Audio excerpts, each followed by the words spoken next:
What's up, guys? Welcome back to the channel. Welcome back to our little whiskey channel. Today we got a 14-year Scotch. This is Clynelish 14-year Diageo product. It's a Coastal Highland Scotch. 14 years. Got a couple of bottles on, just in the collections. This is the second bottle I have. I'm surprised we didn't do a review on this already, but that's what we got coming up next, guys.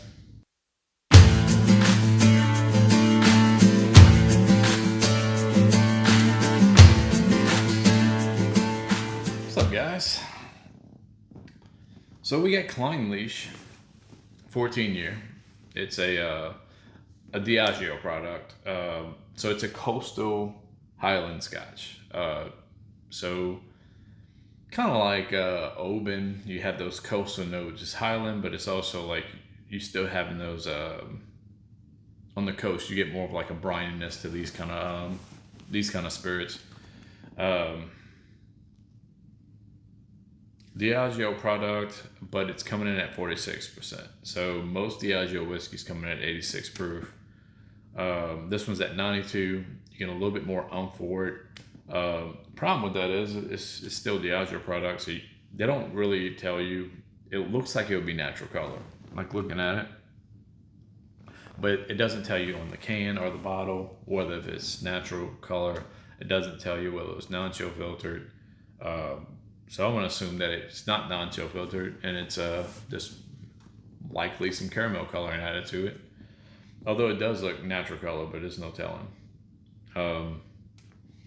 Really not a whole bunch to say about it. I mean, classic Diageo bottle. All the bottles kind of look the same.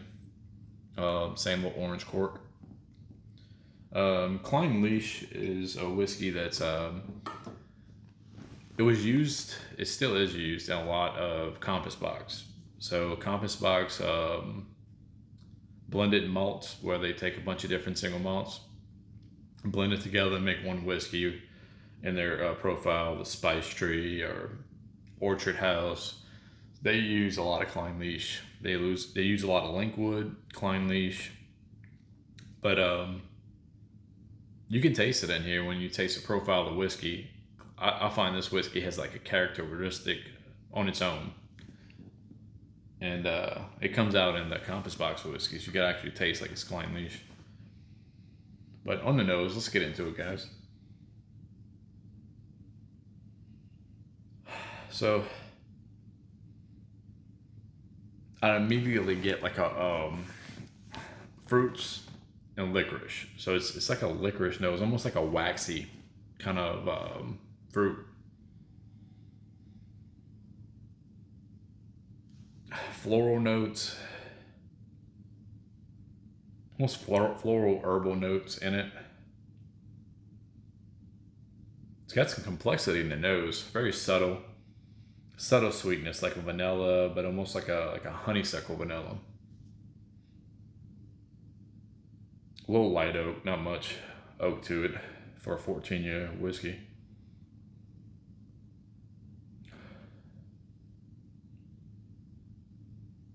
Nice herbal notes, though. Herbal floral notes, which brings a lot of complexity in there.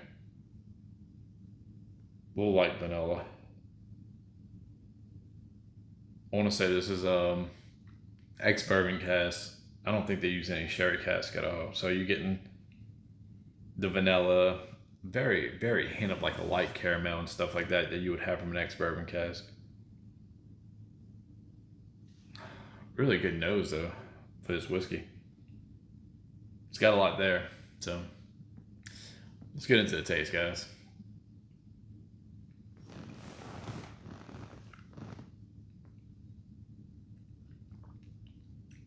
Sweet fruits. Goes into this waxy floral note. Herbal. That brine comes out from like that the coastal region where it's at. I don't think this is unpeated. I think it's a very light tinge of peat. Very light, though. That peat only comes out after the sweet notes come through. That peat probably comes out about mid-palate. So it comes out sweet. You're getting sweet fruits. Almost like a Granny Smith apple. And then It kind of goes into like a banana maybe. Definitely peat, light little peat mid palate that comes out in there. A little light little smoke tinge, and then kind of maintains that waxy characteristic of like floral waxy note throughout the taste though. It's good enough sip.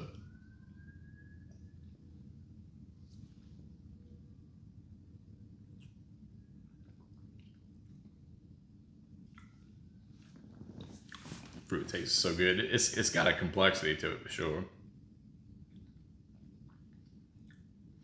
So a little light oak after that, the peat and that waxy characteristic. You get the sweet of the fruit, the waxy characteristics, mid palate with that with the peat.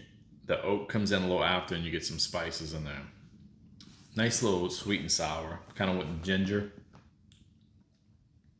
Very little light oak on the finish.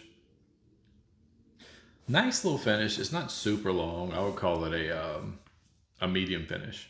It's not bad though, but it's a very subtle sweetness. All the notes are subtle and complex. I think that'd be the best way to wrap up this whiskey, is just subtle and complex. So that's really what you're paying for with it. So this whiskey comes in.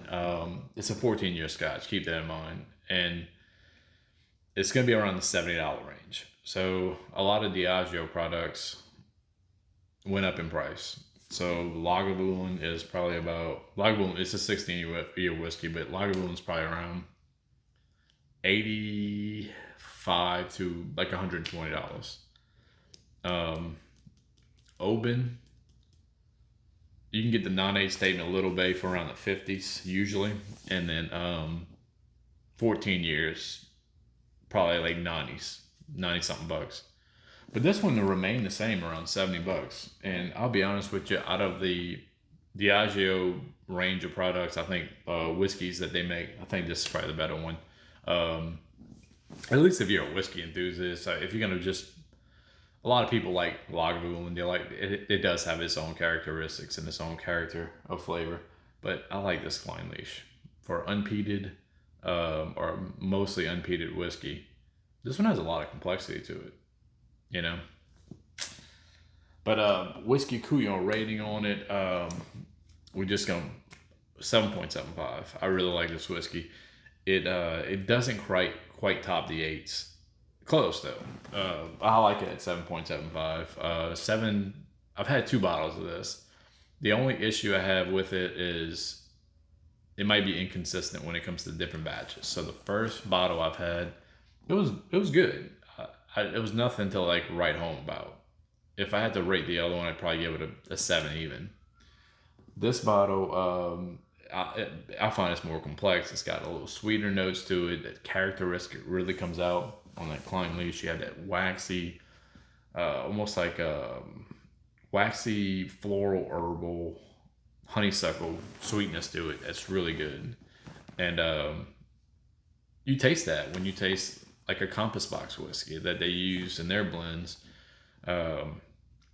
I could taste that in the Compass Box whiskey. That's one of the main notes that I like when I try Compass Box whiskey, whatever whiskey it may be that has Clynelish in it.